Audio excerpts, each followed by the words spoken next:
Hello बच्चों, आज मैं बात कर रहा हूँ फ्रेम ऑफ रेफरेंस। इसमें एक है इनर्शियल फ्रेम्स ऑफ रेफरेंस। वैसा फ्रेम जो रेस्ट में हो या नॉन एक्सेलरेटिंग हो या मोशन में भी हो तो कांस्टेंट स्पीड से चलता हो।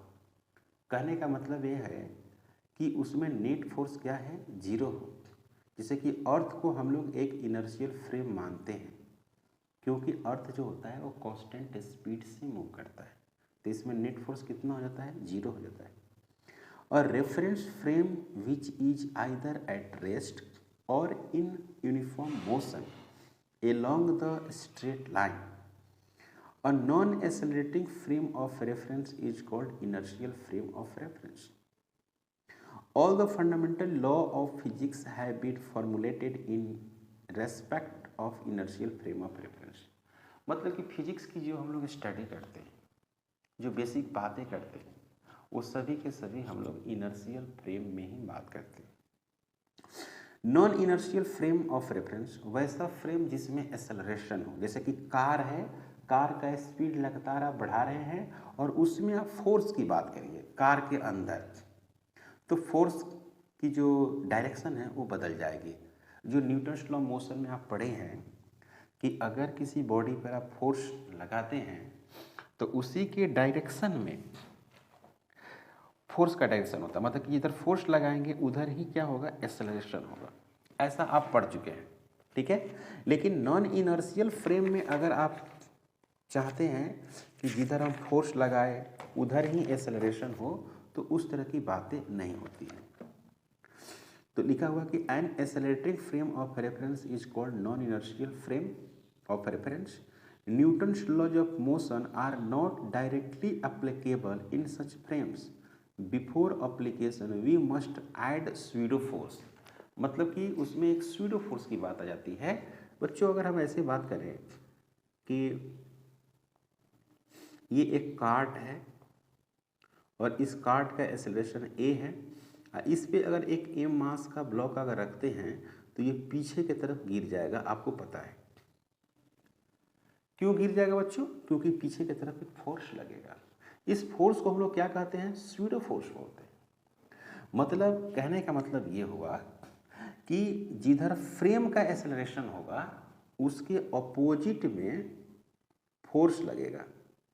और न्यूटन ने ये कहा था कि जिधर एक्सेलरेशन होगा उधर फोर्स लगेगा। जैसे कोई m मास का ब्लॉक है और इसका एक्सेलरेशन इधर है तो इस पे फोर्स भी कहाँ लगेगा, इधर ही लगेगा। तो ये हो गया इनर्शियल फ्रेम। इनर्शियल फ्रेम बोलते हैं इसको, और इसको हम लोग क्या बोलेंगे बच्चों, नॉन इनर्शियल फ्रेम बोलेंगे।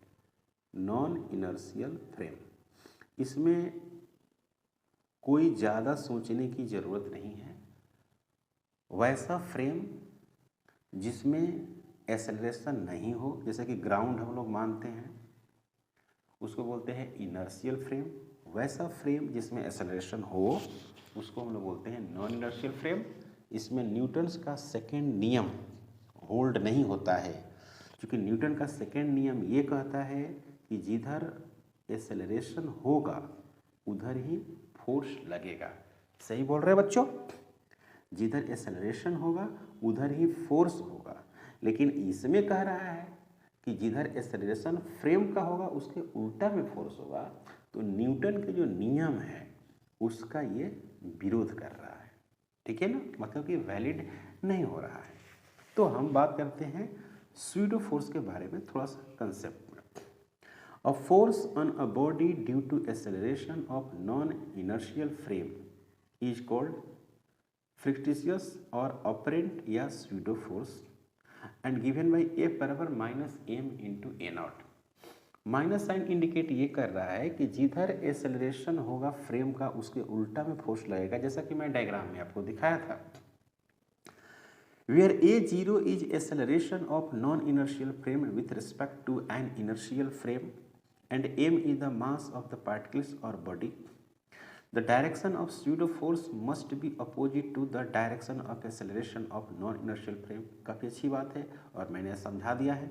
when we draw a free body diagram of a mass with respect to inertial frame of reference, we apply only the real forces which are actually acting on the mass. But when the free body diagram is drawn from a non-inertial frame of reference, pseudo force in addition to all real forces has to be applied to make the equation F बराबर A में to be valid in this frame also. देखिए, इसको अगर हम समझें तो आपको paper से समझाना पड़ेगा, क्योंकि फिजिक्स है, फिजिक्स में सिर्फ बोलने और सुनने से काम नहीं चलता है, आपको ड्रॉ करना पड़ेगा। तो जैसे कहने का मतलब है कि इस तरह से एक इंक्लाइन प्लेन है, मान लेते हैं बच्चों कि इस तरह से एक इंक्लाइन प्लेन है और इसकी जो एंगल ऑफ इंक्लाइनेशन है थीटा है, और इस पे हम एम मास का ब्लॉक रख दिए, इसका कोई मास नहीं है, और इसमें हम क्या कर दिए कि इसको इंक्लाइन प्लेन को ए एक्सेलरेशन से आगे भेज दिए। तो इस पे जो फोर्स लगेगा ना, वो एक स्यूडो फोर्स लगेगा, ये में होगा इधर। ओके, तो आपको ये पता है, ये अगर थीटा है तो ये भी कितना होगा बच्चों, थीटा होगा। तो इसका एक कंपोनेंट इधर आ जाएगा, इधर आएगा एक कंपोनेंट, वो क्या होगा, एम ए कॉस थीटा। इसका एम जी नीचे लगता है बच्चों, तो उसका एक component m g sine theta होगा।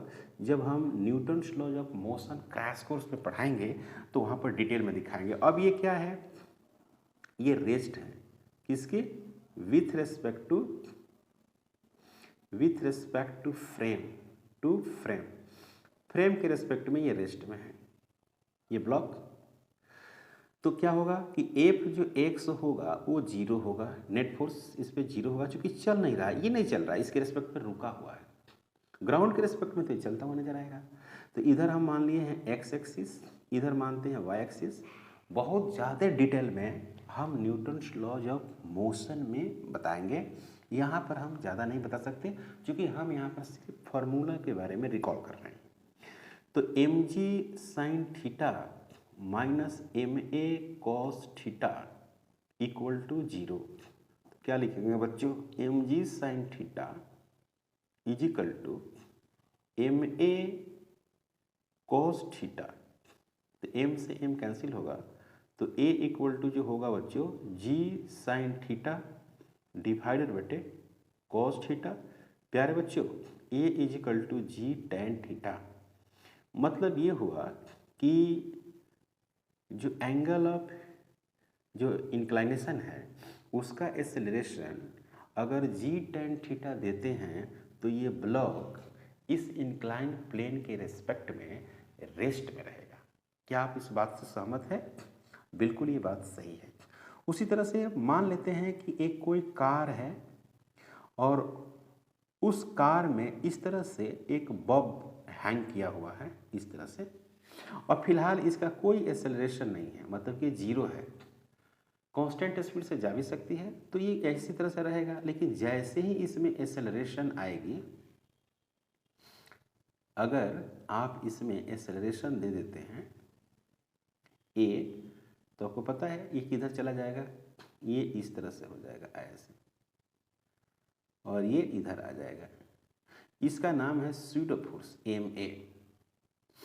इसको निगेटिव साइन क्यों देते हैं बच्चों? इसको निगेटिव साइन इसलिए देते हैं कि ये है क्या, इधर फ्रेम जा रहा है इसका अपोजिट में, तो ऐसे हो जाएगा। तो ऐसे क्यों होगा? ड्यू टू स्यूडो फोर्स, तो ये स्यूडो फोर्स का एक कॉन्सेप्ट है जो काफ़ी इम्पॉर्टेंट कॉन्सेप्ट है। स्यूडो फोर्स का ये कॉन्सेप्ट है वो काफ़ी इम्पॉर्टेंट है, और ये कई जगह पर यूज करते हैं हम लोग, एलिवेटर में यूज करते हैं।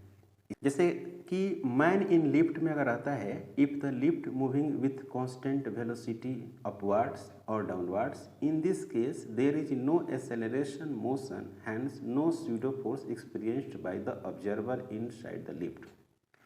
मतलब कि लिफ्ट के अंदर अगर ऑब्जर्वर है और लिफ्ट कांस्टेंट स्पीड से ऊपर और नीचे जाती है, तो जो एक्चुअल वेट है वही वेट अपीयर होगा आदमी का, उसके वेट में कोई परिवर्तन नहीं होगा। अब सवाल है कि if the lift is accelerated upward with the constant acceleration a, then force acting on the man with respect to observer inside the lift, the weight डब्ल्यू एम जी डाउनवर्ड लगेगा बच्चों, और स्यूडो फोर्स ए में भी downward लगेगा तो finally उसका wait क्या कर जाएगा, बढ़ जाएगा। देख रहे हैं ना, इतना इंक्रीमेंट कर जाएगा। जितने ज़्यादा एक्सेलरेशन होगा उतनी ही ज़्यादा उसके वेट में इंक्रीमेंट होगा। Okay, if the lift is accelerated downward, अब डाउनवर्ड आ रही है तो उसके वेट में क्या हो जाएगी, कमी आ जाएगी, है ना। वेट अपीयरेंस जो होगा वो कम शो करेगा, क्योंकि स्यूडो फोर्स कहाँ लग रहा है, ऊपर लग रहा है तो वो खींच लेगा। स्पेशल केस अगर ए बराबर जी, मतलब कि एलिवेटर जो है या लिफ्ट जो है फ्री फॉल हो जाए तो अपीयरेंस क्या हो जाएगा, जीरो हो जाएगा। उसको हम लोग बोलते हैं वेटलेसनेस। जहाँ पर एक्चुअल वेट जीरो हो जाए उस कंडीशन को हम लोग बोलते हैं वेटलेसनेस। जैसे कि अदर ग्रह पर ऐसा होता है, अदर सैटेलाइट से मून वगैरह पर आप ये कंसिडर कर सकते हैं। मून पे बहुत सारे प्लेस है जहाँ पर जी क्या होता है, जीरो होता है, तो उसको आप मान सकते हैं। Thus in a free falling lift the man will experience weightlessness. अब क्या होगा कि एक्सेलरेशन लिफ्ट से ज़्यादा हो जाए, lift accelerated downward with acceleration बहुत ज़्यादा है, तो आदमी क्या करेगा, ऊपर उठ जाएगा। ऊपर उठ जाएगा अपरेंट वेट ये हो जाएगा, तो ये हो गया ए बहुत ज़्यादा है तो वेट निगेटिव हो जाएगा। वेट निगेटिव का मतलब होता है कि आदमी जो है कांटेक्ट छोड़ देगा। Man will be accelerated downwards and will stay at the ceiling of the lift, मतलब कि सीलिंग में जाकर टकरा जाएगा, ऐसा है। तो ये तो आपको बहुत ज़्यादा मैंने बताया है, लेकिन इसको पेपर पर ड्रॉ नहीं किया है। हम लोग जब इसको क्रैश कोर्स में पढ़ाएंगे न्यूटन्स लॉ ऑफ मोशन को, तो मैं आप पेपर पर ड्रॉ करके बताएंगे। चैनल पर नए हैं प्लीज़ सब्सक्राइब करें, शेयर करें। Thank you.